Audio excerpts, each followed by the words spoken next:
தண்டு மாரியம்மன் கோவில் சித்திரை திருவிழாவை முன்னிட்டு கந்தசாமி ஆர்ட்ஸ் ராஜமன்னார் மற்றும் மகாலட்சுமி குடும்பத்தினர் சார்பாக மாபெரும் அன்னதானம் வழங்கப்பட்டது.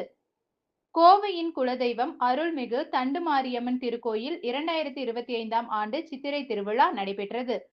கோவை தண்டு மாரியம்மன் கோவில் சித்திரை திருவிழா ஆண்டுதோறும் வெகு விமர்சையாக கொண்டாடப்பட்டு வருகிறது.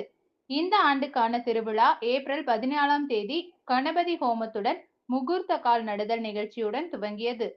தொடர்ந்து 15ஆம் தேதி கொடியேற்றம், பூச்சாட்டு, 17ஆம் தேதி அக்னி சாட்டு, 18ஆம் தேதி திருவிளக்கு வழிபாடு மற்றும் வெள்ளி சிம்ம வாகனத்தில் அம்மன் திருவீதி உலா, 19ஆம் தேதி குதிரை வாகனத்தில் அம்மன் திருவீதி உலா, 20ஆம் தேதி சிம்ம வாகனத்தில் திருவீதி உலா, 23ஆம் தேதி சக்தி கரகம், அக்னி சட்டி, பால்குடம் கோணியம்மன் கோவிலில் இருந்து புறப்பட்டு தண்டுமாரியம்மன் கோவில் வரை பக்தர்கள் நடைபயணம் வந்தனர்.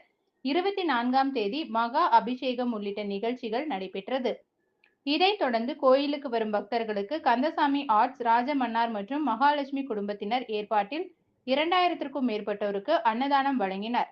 இதில் ஏராளமான பக்தர்கள் கலந்து கொண்டு தண்டு மாரியம்மனை தரிசித்தனர்.